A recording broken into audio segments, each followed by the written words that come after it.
Here we are at our district-wide webinar on Speaking Youth to Power, and Ms. Bones is going to be there in the Q&A if you've got questions for us. But we're going to go ahead and we are going to share Amaya Jones with the Community Law and Action Organization is going to share a little bit about her story. Amaya, are you able to turn your video on? Yes, ma'am. Give me 1 second, because I'm actually in class as well. So I'm getting ready. Yeah, no problem. No problem. No problem. So Maya, I understand that you are a Mervo student. Is that correct? Yes, ma'am. Wonderful. Well, once you get to a place where you can share, we're excited to see your face, and we're excited to learn more about CLIA.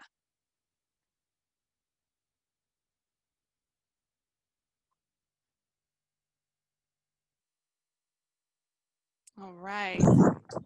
Hello, everyone. My name is Amaya Jones. I am a senior this year at Mergenthaler Vocational Technical High School. Some of you know it as Mervo, and I am a part of the CLIA. This program, I'm gonna be honest, I was introduced to it when I was in the 10th grade. Yeah, Mervo in the house, you know, stop playing, all right? But yeah. So I was introduced to this program in the 10th grade, and I saw a lot of other youth leaders who were in this program, and they inspired me. And so I was like, whoa, I want to do this. I want to be a part of this. You know, I want to have a voice as a youth, as a 16-year-old, as a 15-year-old. I want people to know I matter and why I matter, because I live in this city just as well, and I should have a say. So I was like, hey, this is the perfect opportunity for me to do that. You know, they connect you with different organizations and different things and different people for you to speak out and have a voice, not only in your city, but across your nation and your world. Awesome. That's awesome. Amaya, can you tell us a little bit, what is CLIA? What does it do? And what are some of the activities you've been able to do with CLIA? Okay, so some of the activities that I have been doing with CLIA, I believe the town hall meeting where we had all the governors and things of that nature, the people who was running for mayor, I believe, with Brandon Scott, and I forget the other people's name, but I remember Brandon Scott because he's, you know, I'm very close to him. But I was able to basically direct the town hall meeting with questions and things of that nature, and actually, you know, ask things that I wanted to know about that me, if I was just a regular student, I wouldn't be able to. I was able to get my voice put out there. I was able to get my voice heard, where if I wasn't with CLIA, I wouldn't be able to do that. I would just be a regular Mervo student. Oh yeah, she's just a regular Mervo student, you know, just a senior.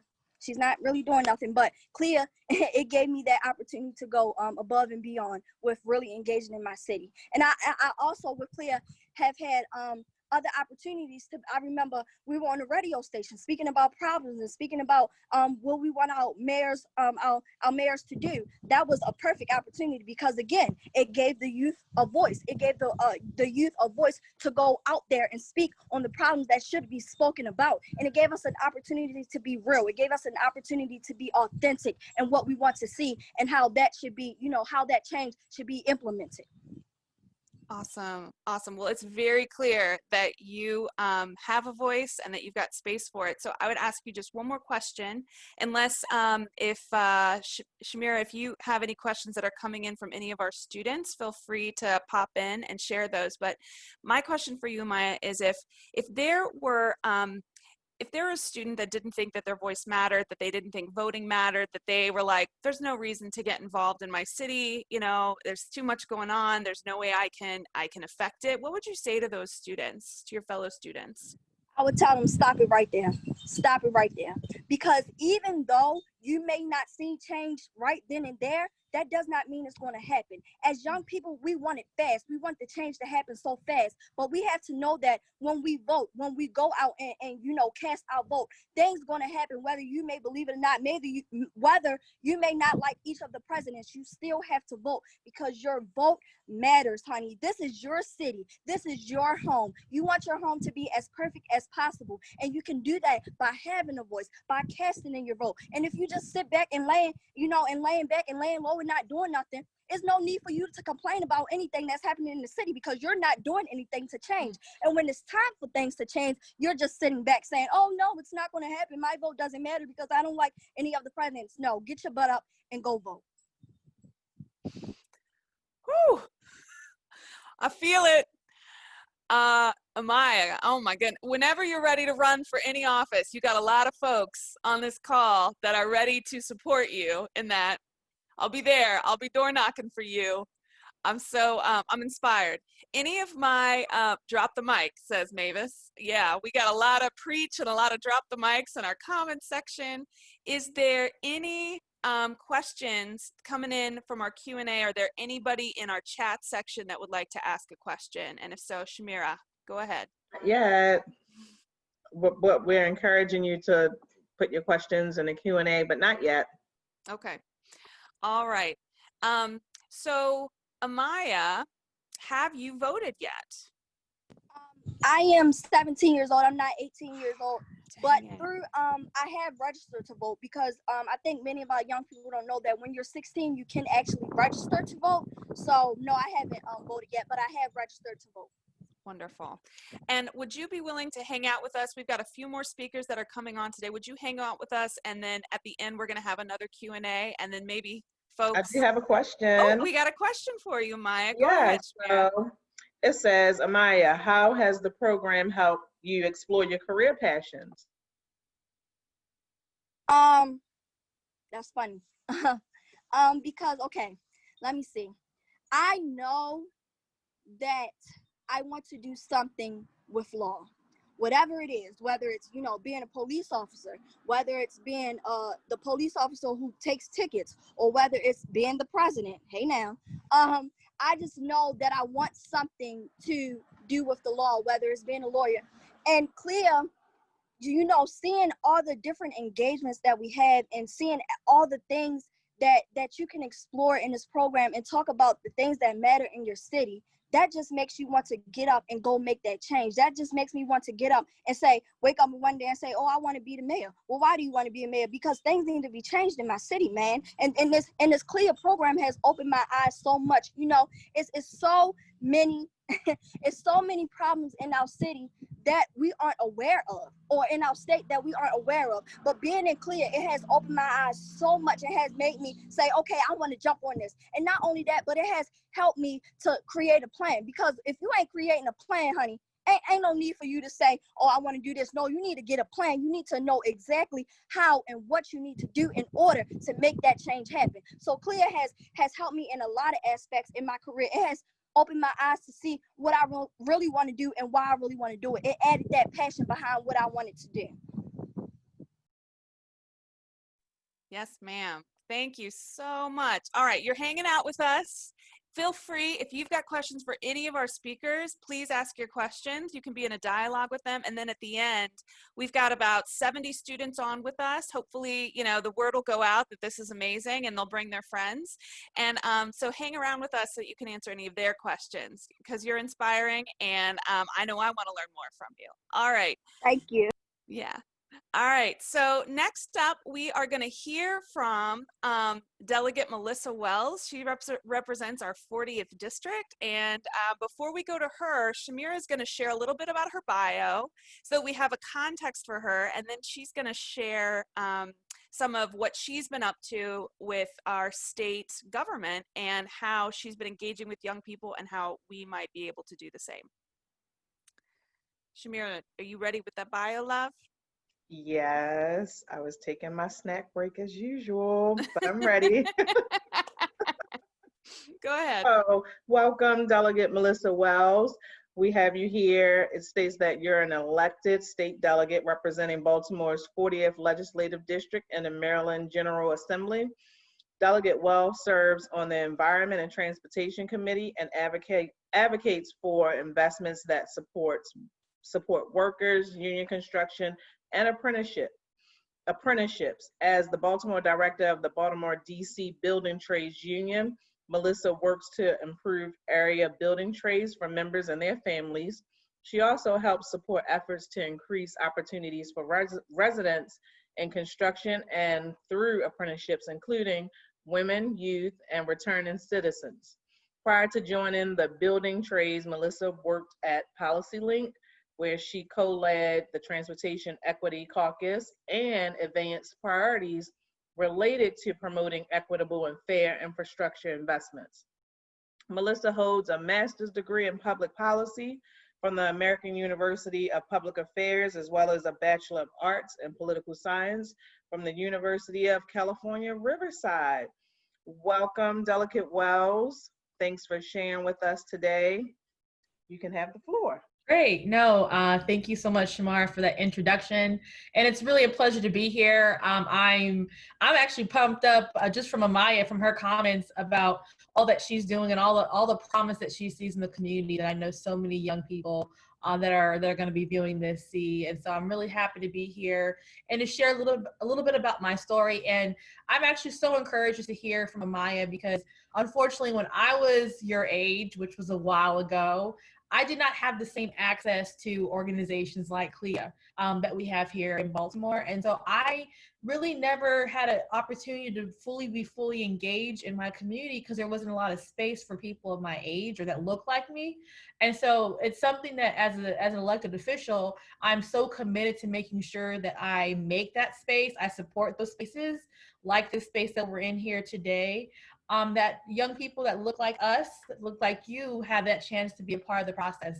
How I got into politics is kind of similar even to Amaya's story. I knew that I found law interesting. I knew the law was many things, like, what the police enforce in terms of, making sure you're following the speed limit. But I also knew that the law was part of what we put in place to actually keep our communities safe, help our communities grow. And so I took the path that I did with education, got to Baltimore, and at some point I thought, well, I don't really want to go into politics. I really like kind of helping inform our elected officials, right? There's so much out there. There's a lot of problems that we face, a lot of solutions to those problems. And there's a lot of work that goes into crafting those solutions and research. And so I did that for a while. And then living in Baltimore, I really kind of began to notice as I was working on various issues, especially around people getting access to good paying jobs, access to different type of initiatives that would help individuals make their way out of poverty. I started seeing kind of like the same mistakes being made over and over. And many of those mistakes are mistakes that we already knew, like, when you do something, like, it's a mistake. It's like touching a hot iron. It's like, why do you keep touching this hot iron when it's hot, it's going to burn you?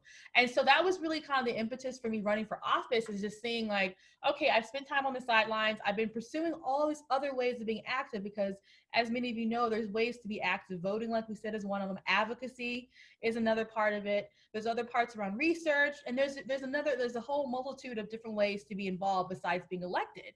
But what I realized after doing all of those things outside of being elected, I realized that if I were elected, I'd be in a position to have some say about things that I can't have a direct say about as a voter. But a big kind of, I guess, a guidepost for me as an elected official is that I stay very connected with my constituents, whether my constituents are of voting age or not, and trying to understand what the problems and challenges are, and respecting that each and every one of us has a different way in which we experience the city, in which we experience challenges in our lives, and that I should be making sure I'm aware of those challenges and I'm aware of what is it our students want to see happen with their education, access to other resources. And so that's just kind of a really quick way of me describing how I got to where I am. I don't know if Barbara wants to ask me any questions. I'll kind of stop there. I think that's a good place to stop to see if you have any follow-ups for me. Well, I always have lots of questions. And Amaya, if you're still on and you want to hop into this to be in dialogue with Delegate Wells, you are certainly, if you have any questions that occur to you. So yeah, let's start with what would your current self have said to your young self who maybe didn't realize her power, didn't realize that she could get involved? Like, if you could go back and you could sort of speak to the younger version of yourself and try to, get as much fire in you as we see in Amaya, what would you say? I think I would have done more to organize my peers, since there wasn't really an effort to do that. Knowing what I know now, I think I would have started with my high school, with students there, that were like-minded, and then, looking at ways to kind of branch it out through our school district to other schools, so we could perhaps begin to have some impact on our, our actual schools, and also on just our communities. And what are some of those issues that you're working on, that you see that part of, I know that working with young people and for youth in the city is really something that you're very passionate about. So what are some of the things that you are doing right now that you hope will have an impact on the lives of our young people, on our students, on our education system? So I think, I guess I'll leave it to three things. But I think the first thing right now, especially with COVID, but even prior to COVID, is really looking at homelessness and housing insecurity, especially with folks that are finding themselves unable to pay their rent in the rent court process. I know that talking to students, talking to teachers, that homelessness is really is a big issue in our communities, but also the impact it has on our students and their learning. And that it's a miracle that students are able to still be able to navigate their educational growth while they are still dealing with homelessness, and in dealing with different financial strains that their families may be facing. The next thing that I'm really focusing on is making sure that when we're looking at our investments, especially because a lot of those investments might be challenged because of COVID, because we don't have the revenue as a city, making sure that when the state's giving money to our city, that we look at that construction, and that specifically we're making sure that we're using that construction as a pathway to apprenticeship, but also that those pathways to those careers, that they are viable, specifically around how much people are paid, that we really are doing all we can to exhaust the selection of Baltimore City workers on those construction projects, as opposed to people that may not be living in the community or living in the city. Not to say that we can never have those individuals working on the projects, but I think that there's a lot more that we can do to support students and adults that are interested in construction, that they are able to be viable on those projects and have access to them. And then education, folks may or may not know, but last year we had the Built to Learn Act, which is this once in a lifetime kind of investment in our schools here in Maryland. And, we've seen some of the improvements that have already taken place with the school construction projects taking place here in Baltimore City, but there's a lot more potential for that money to help us do some renovations of our high schools, which have not really had as much focus in this first set of construction. And so I think that making sure that our schools, we have some of the oldest building stocks in the state, in the country, because of how old Baltimore City is. And we really need to make sure that our facilities actually match what like technology and the modernization that we have now in 2020. Hey, Delegate, I do have one question that I came up with while listening to you. So you talked about homelessness, and I'm wondering how students can get involved with supporting homeless people, as well as raising awareness about the issue. Mm-hmm. That's a good question. I know there's a handful of organizations that are out there. I know that during session, one thing that I will be doing is I'll be introducing legislation. And so I always love when I see young people coming to Annapolis, or that can at least submit letters. I know it's a challenge to get to Annapolis. We don't have any public transit. That it's a shame, but we have no public transit that can get us there. But I know that a lot of organizations, I believe like CLIA, like No Boundaries Coalition, they're also taking on these issues of homelessness. And I'm sure there are probably more out there, but definitely I'm always available to lift up the issue and to make it known that Public Justice Center is another organization, Jews United for Justice as well, that they're the ones that really kind of put it front and center about the connection between homelessness and our youth and education, in a way that I sometimes, like, it's not that you're like, oh, I'm amazed by it, but sometimes you just don't think about things.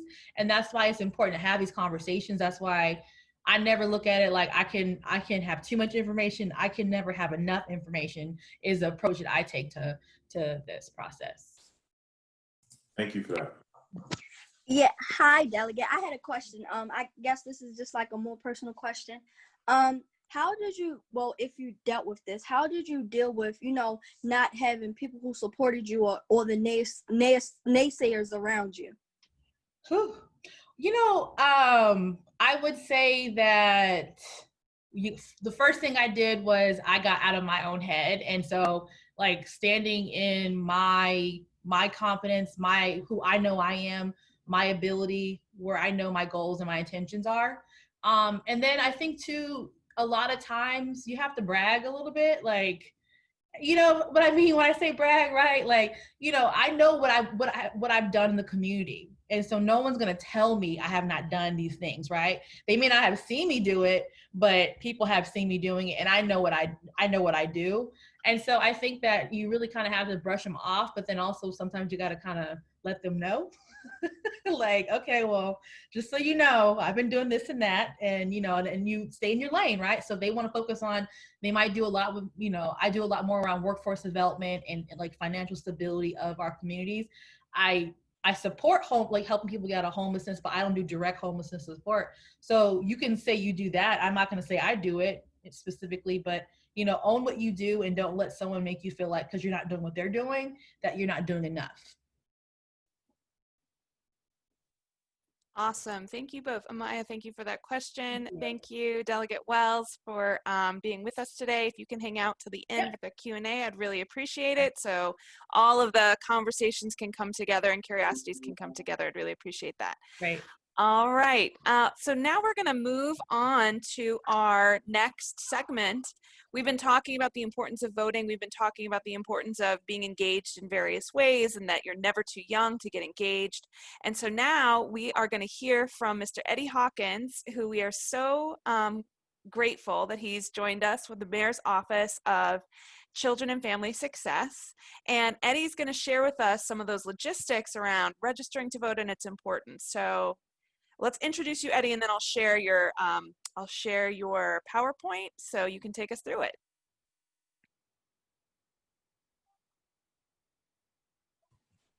Thank you so much. I appreciate you all for having me here.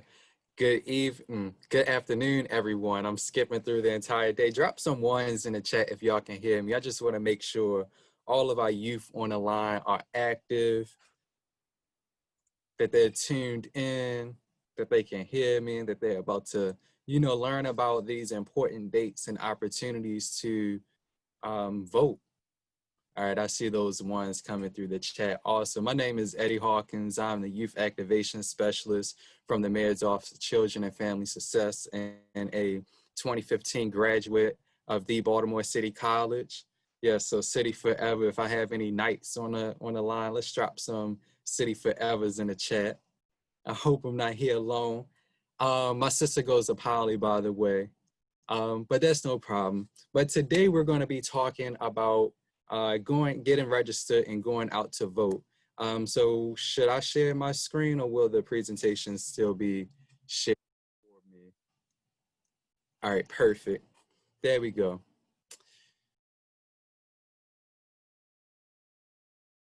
Give me 1 second to share the right way. No problem. In the meantime, drop a 2 in the chat if you are already registered to vote. Let me see who's registered to vote already.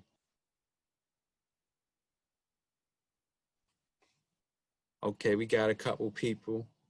That's what's up. That's what's up.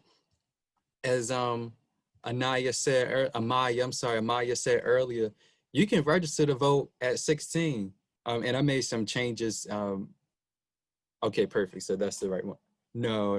I'm sorry. The Google Doc, the updated one is in the Google Doc. Okay. Give me 1 second. You can actually register to vote at the age of 16. And in Maryland, we're actually fortunate to have a policy in place like that, because in some states, you cannot register until you're 18. And even though that is a great accomplishment on our end, the fight to ensure that everyone is able to vote is not over. So we're going to talk about that briefly today, and then you're going to have an opportunity to have me come to your classroom and go a little bit deeper into that conversation and how people across the country are suppressing votes, and it's unfortunate. But in the meantime, we're going to go ahead and get started with a survey. So soon, there's going to be a QR code that you can scan. Let's go to menti.com and let's pull up this survey. And the question is voting important to you? It's a simple question. Is voting important to you? So once y'all complete the survey, just drop a 1 in the chat letting us know you're done. And when I see a couple ones, I'll go ahead and move forward. Would it be possible if you could drop the link in the chat, Oh, because sure. I'm Yeah, actually I could using my definitely do phone. that. Yeah. No problem. I got you. I got you.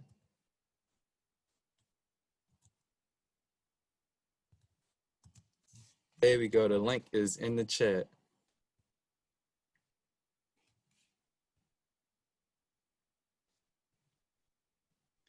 Does voting matter? We got some yeses.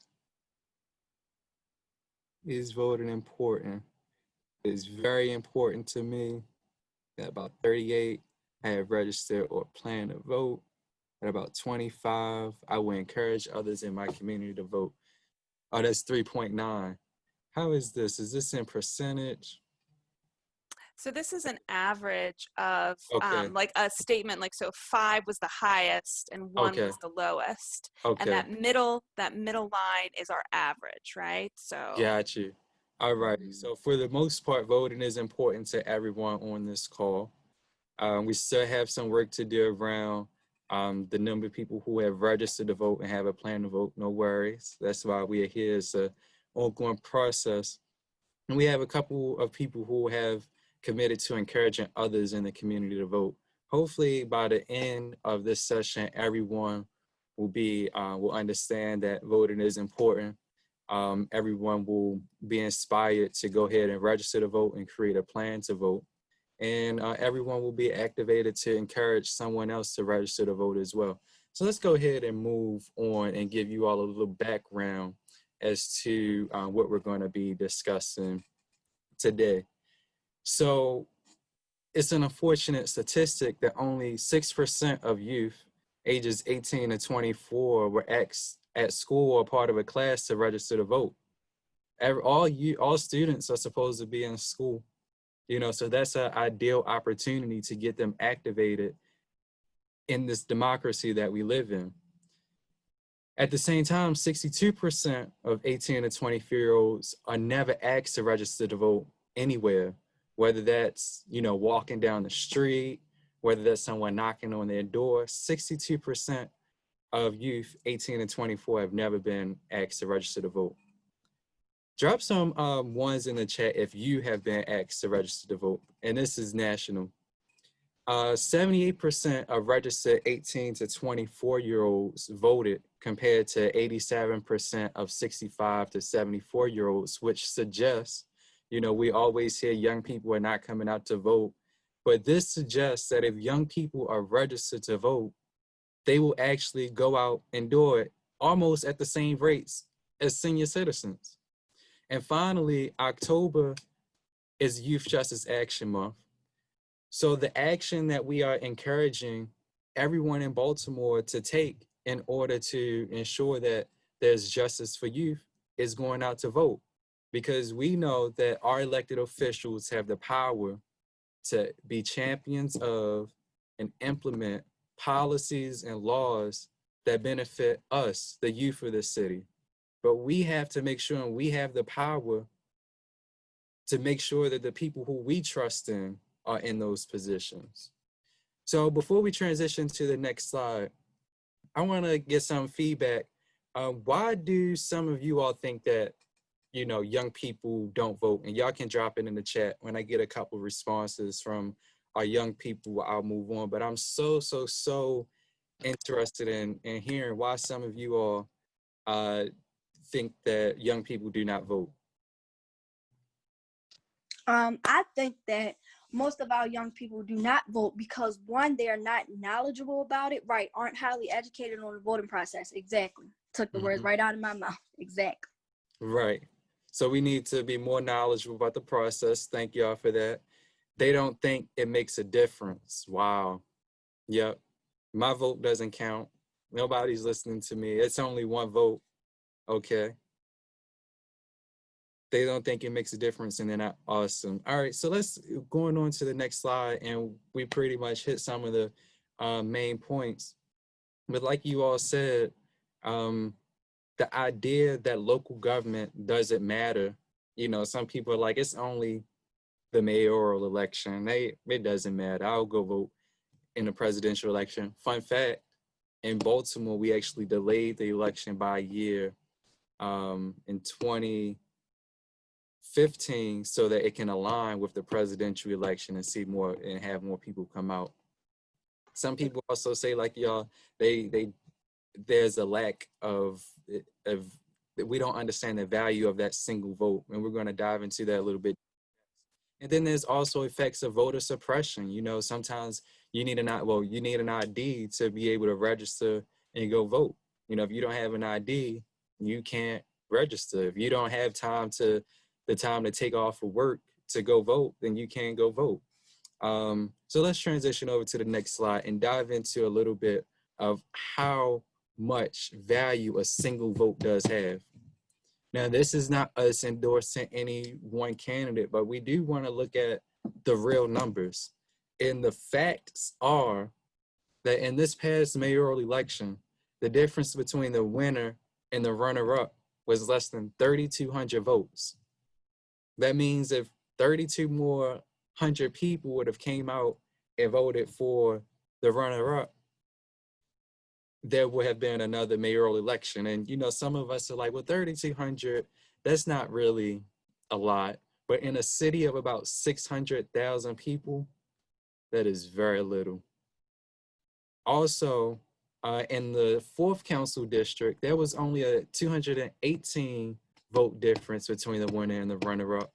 And then finally, in the 12th district, there was only about a 248 vote difference. So every vote matters, and every vote, you know, counts towards the individual who we believe are the champions of youth justice. So it's important that we do go out and vote, and our vote does count. We can go ahead to the next slide now.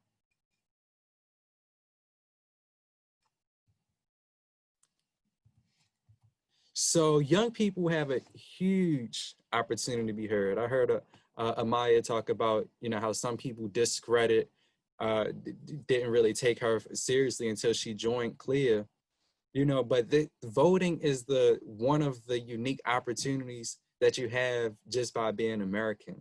You know, when we register to vote, that is us voicing who we believe should be in office. So let's take another Menti poll. And I want to know, what are some of the things that are important to you? What are some of the issues that you are most concerned about? And I dropped the link in the chat. Eddie, while they're doing the Menti, I have a question. Okay. While we get that Menti going. So someone asked, how long is the process of registering to vote? Not long at all. You can actually go online. I will drop the link in the chat. You can go online and register to vote. It takes about not even 10 minutes to fill out the form if you have all of your documentation. You can also go to the Board of Elections and vote in person if you would like to. But here's a resource. I just dropped in the chat a resource page, BeMoreChildren.com/vote2020, with all of the key dates, the last day to register to vote, when you can vote early, when the polling locations are released, we'll add it to there. So you can always refer to BeMoreChildren.com/vote-2020 to get all of the information you need around registering to vote. But registering to vote is relatively easy. And I didn't see anyone drop any ones when I asked them if they've been asked to register to vote. But some people actually walking around the community. I was downtown grabbing lunch and someone asked me, are you registered to vote? I used to get paid to do it a few years ago. So it's a relatively easy process. And if you want, my contact information is going to be at the end of the presentation for us to connect and go over it more. So it looks like everybody, there was about one response for each of them. So we all are concerned about education, climate change. Can you believe that some people don't believe that climate change is real? There was a $4 billion piece of education legislation that was approved by the General Assembly in Maryland to increase funding for schools in Baltimore City or throughout the state, and it was vetoed by the governor. Do you know that some people are trying to repeal Obamacare to ensure that everyone in America has access to quality health care? So these basic things that we are concerned about, our politicians have direct access to influencing whether or not, you know, we have the healthcare, we have the education, or we have the resources to ensure our cities and our environment is clean. So this is why it is important for you to go out, because it affects directly the things that you're concerned about. And we can transition over to the next slide. Thanks for that, Eddie. One more question just Okay. popped up as we're I'm sorry. transitioning. No, it's okay. Someone wanted to know, they move a lot, and what does that mean? What do they have to do to make sure that they're registered if they're moving? Yeah, if you have moved, then you have to make sure you update your voter registration information, especially if you've changed your ID. If your voter registration form and your ID have to have the same address on it. So make sure as you're updating your ID, you're also updating your voter registration form. And then if you have any additional questions or concerns, reach out to me and we can collaborate or connect with the Maryland State Board of Elections so that we can see exactly if you need support around getting registered, what needs to be done. Thank you so much. No problem. And to that point, registering to vote is easy. You can register online or by submitting a voter registration application. You can get it offline and print it out and then mail it back in. Just note that the last day to register to vote is October 13th. So if you mail in a voter registration application, it has to be postmarked before October 13th. Fortunately, here in Maryland, we do have same-day registration available for those who wish to register to vote in person during early voting or on election day. And this is when it's important to really have all of your key documents, your ID, and I think proof of residency, so that you're not turned away on that day. We can go over to the next slide. But it is important, the earlier you can get registered to vote, the better. And then voting is even easier than registering to vote.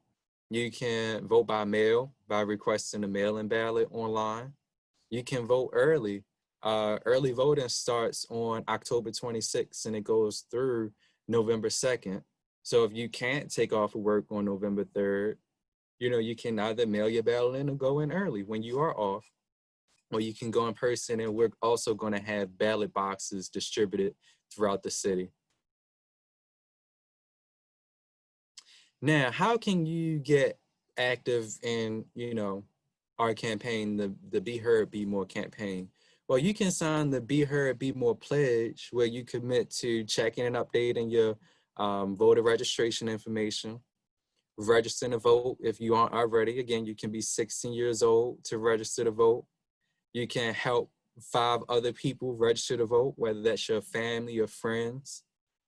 Create a voting plan, because it's important that you know when you're going to vote and where you have to go to vote, and then actually get up and vote. So I'm going to drop the link to the pledge so that if anyone on the call wants to sign it and stay engaged in the campaign, you definitely are more than welcome to. You all can also ask your teacher if I can come and provide a more detailed presentation like this one to your class. This is a very condensed version. It was originally an hour, and we can dive into the different forms of voter suppression, how we can fight against voter suppression, not only here in Baltimore and in Maryland, but across the country. And then on October 19th, in honor of Youth Justice Action Month, we're going to be having a movie screening of the John Lewis's Good Trouble movie. So, and if you sign up for the pledge, you'll definitely get the registration form for that. If not, I'll work with the College and Career Readiness team to send an invitation out to students. But those are opportunities for you to make a change right now. And we can go ahead to the next slide. So let's wrap up with one more survey. I'll drop it in the chat again. I want to know, is voting important to you now? We've gone through this presentation. You know, I've shared some information with you. We want to know, is voting important to you now? And then we're going to compare it with what you all said before we went through the presentation and what you all think now, to see if this was even helpful or useful. So it's in the comment box and you can go ahead and click the link and complete. Wow. Everybody's at that is okay. Okay. Yeah. So we need to make sure we get you all registered to vote if you're 16. Make sure you sign a pledge. I see everyone on the call is saying that voting is important to them now. Everyone is saying that they will encourage others in the community to vote. Please sign the pledge. Sign the pledge so that we can keep you in the loop. So that if we decide to, we have been talking about doing some type of giveaway, but you can be a part of that initiative.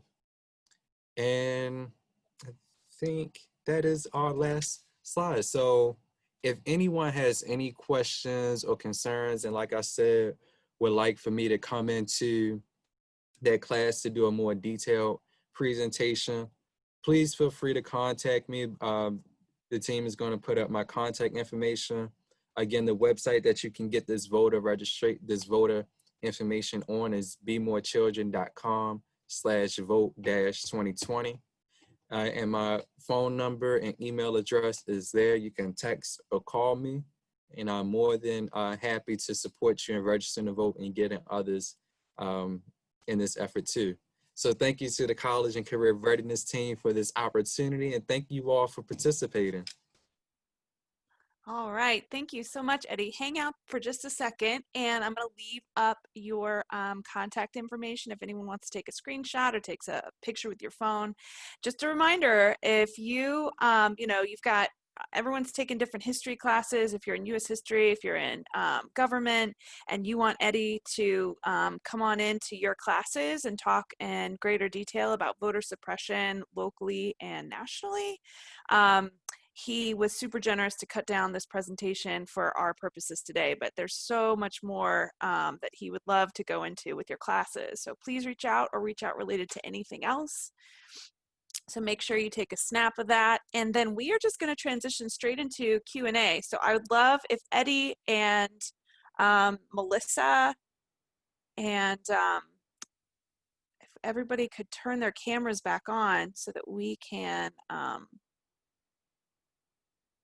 get a conversation going. And if Amaya, you're still with us and you want to turn your camera back on.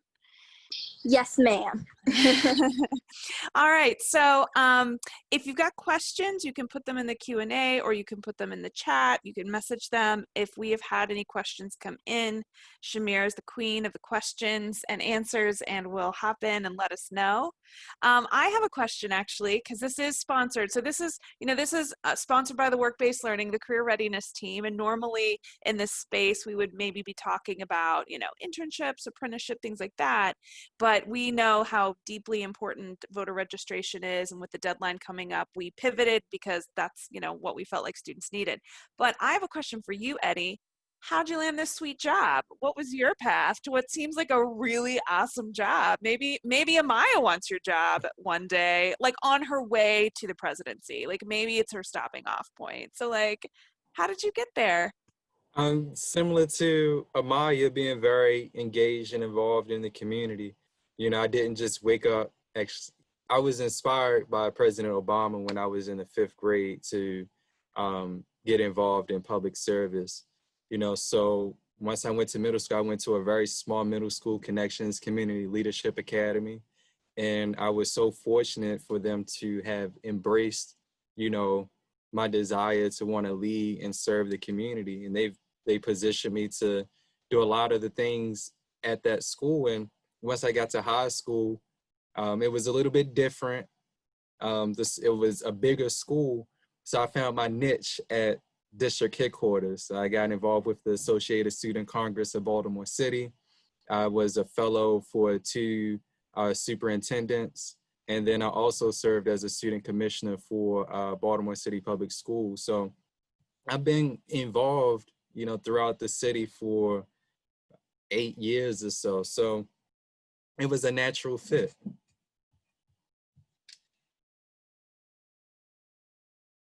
Awesome, thank you. And that's a great reminder that there are so many opportunities actually within city schools. So it seems like we need like a follow-up to this, which is like, what are all the ways we might get involved in student government activities that could lead to those eventual careers, right? Which you've landed in. Are there any questions out there that we have for Amaya, Melissa, or Eddie? Or if Eddie, Delegate Wells, or Amaya want to ask any questions of one another, this is a great opportunity to do that. We can just put you guys in conversation. We have about 3 or 4 minutes.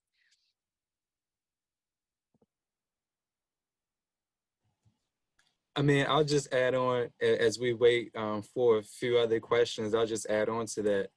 A lot of the times people, when you talk about jobs, people are like, it's not about what you know, it's about who you know. But even taking that a step further, it's not about who you know, it's about who knows you.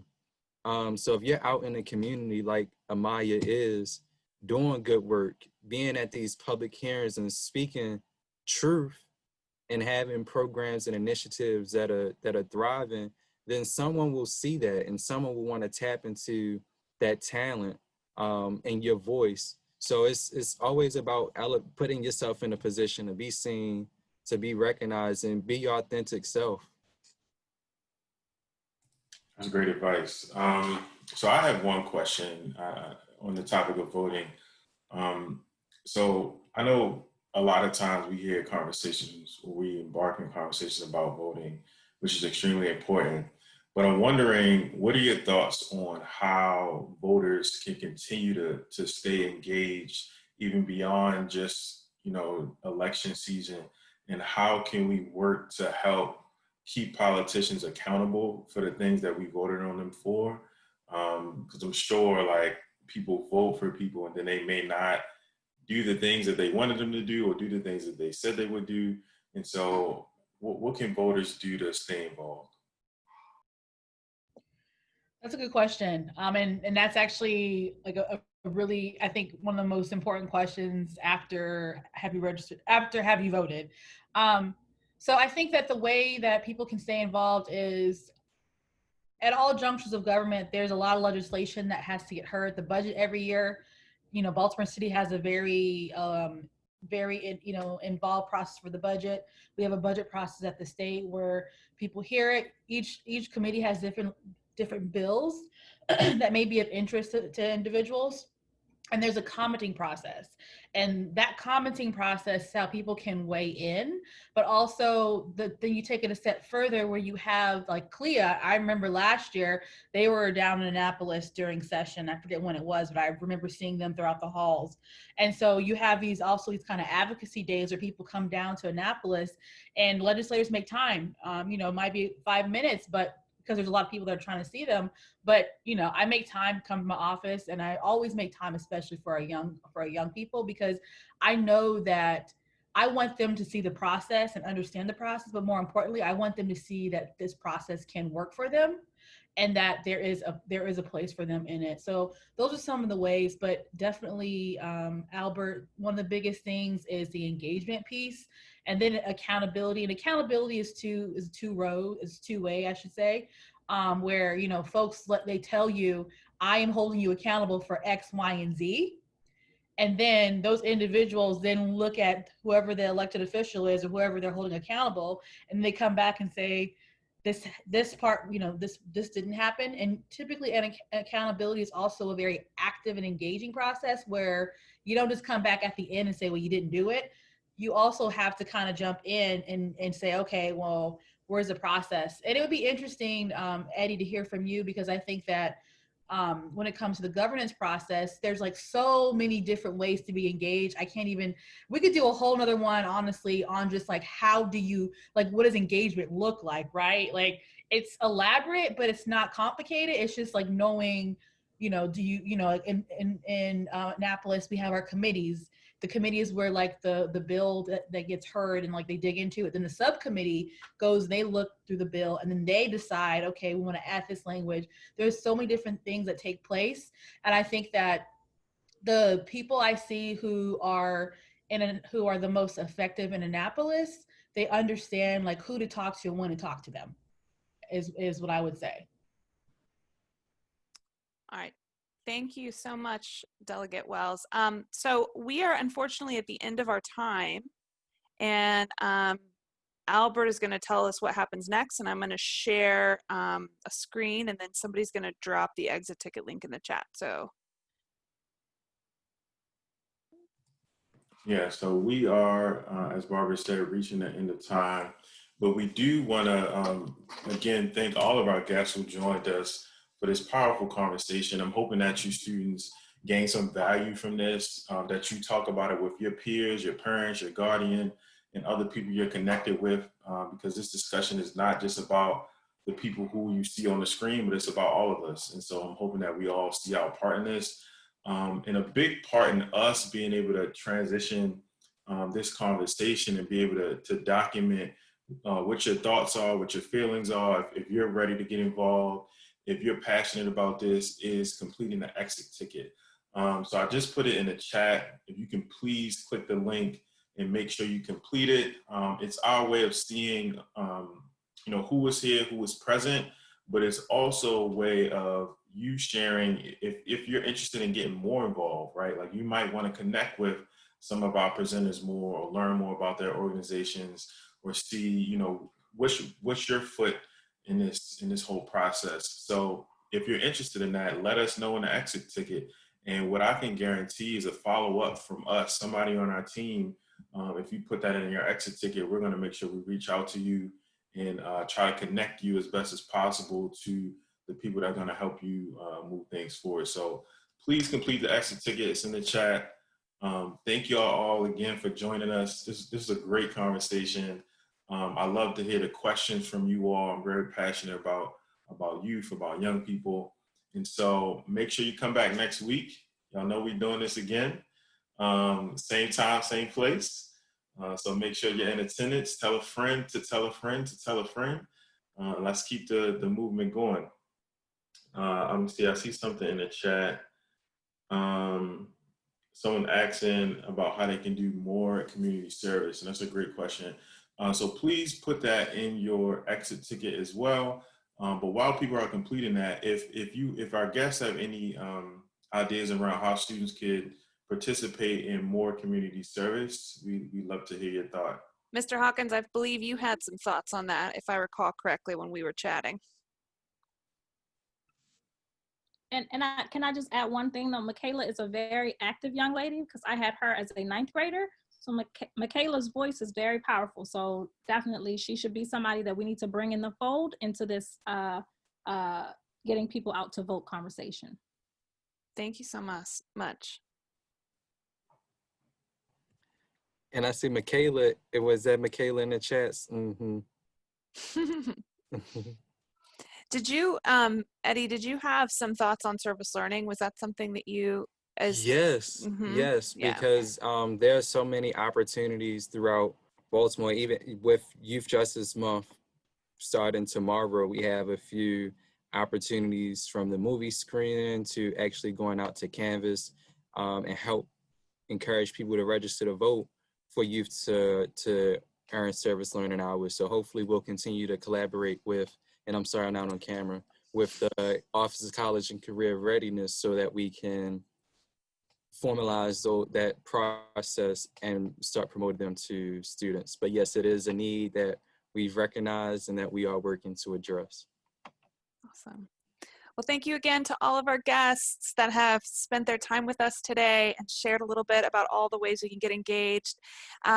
We are at the end of our time, but if you want to reach out to any of them and you don't know how, if you didn't catch Eddie Hawkins' contact or Delegate Wells, please reach out to the Work-Based Learning team. If you want to connect with Amaya, right, and get young people from across the city collaborating and working together or learn more about CLIA, you're welcome to reach out to us and we will make that connection because we are more powerful when we are connected. So register to vote, encourage somebody to register to vote, get involved in your communities. And if you already are and you want to be featured, you want us to tell your story, you want to tell your own story, which is even better, reach out to the work-based learning team and we will connect you and figure out how to elevate you. We can say some final goodbyes from our from folks. Thank you, Delegate Wells. Thank you, Ms. Hawkins. Thank you, Shamira. Thank you, Amaya. Thanks, work-based learning team. Awesome job, Albert. Thank you, Ms. Jackson, for this great connect. Yes, thank you all for having us. We appreciate it. All right. Mhm. So we'll hang out just for a little while longer if you need any help with the exit ticket, but otherwise we really appreciate you dropping in. And we look forward to seeing y'all hopefully next week. See you soon. Bye. So Barbara, there are two questions that came in. One's from Franklin, and what's the main reason you all are trying to get the youth to vote? Is it about getting all the Black voters away from Trump? And then somebody wanted to know how to pronounce your last name. Oh, well, I'll start with the easier question, which is Jajix. That's how you pronounce my last name. So DZ make a J sound in Poland. Anyone have any thoughts, Amaya or Albert? You want to take that question about like, why do we want to get young people in Baltimore that are Black, but that are also Hispanic and white and, you know, like Asian? Why do we want to get young people to vote? I think Franklin, if I'm not mistaken, that's your name. I wouldn't look at it as, you know, just getting Black voters away from Trump, because it's not all about him, right? It's about getting our voice heard. So if you look at the bigger picture, then rather than just getting somebody away from the president, it's not about that. It's about putting in what you want that matters to you. Seeing the change that you want to happen, not necessarily getting Black voters away from Trump. Yeah, I Amaya, was gonna go add on ahead, to Albert. that. You know, she always dropping the mic. It's hard to follow up that to you. But I will also say, you know, so many of us are misinformed or uninformed about voting. I know that even when I was a high school student, there was a lot that I just didn't understand or I didn't see as significant. So it's important to understand the process. And secondly, just outside of presidential voting, I think it's important for us to think about voting on a local level. You may have heard the quote, "Politics is local." You can have a closer connection with your city council people, with your mayor, with people who are in your city and your state, and than you can with a president, right? Like it's easy to get a hold of these folks. So I encourage people to think about politics and voting as local as well, and not just like during this big presidential election season. So I think I'll let Albert and Amaya speak for me. I think they got it. So, you know, voting is not just about one party. It's not a one-party issue. It's a part of who we are and who we aspire to be as Americans, and that's everybody's right. So thank you guys again. We'll remain on just to troubleshoot if you have any problems with the exit ticket or if you need to connect with us for any other reason. We'll hang out here for just a few more minutes, and then we will look forward to seeing y'all next week.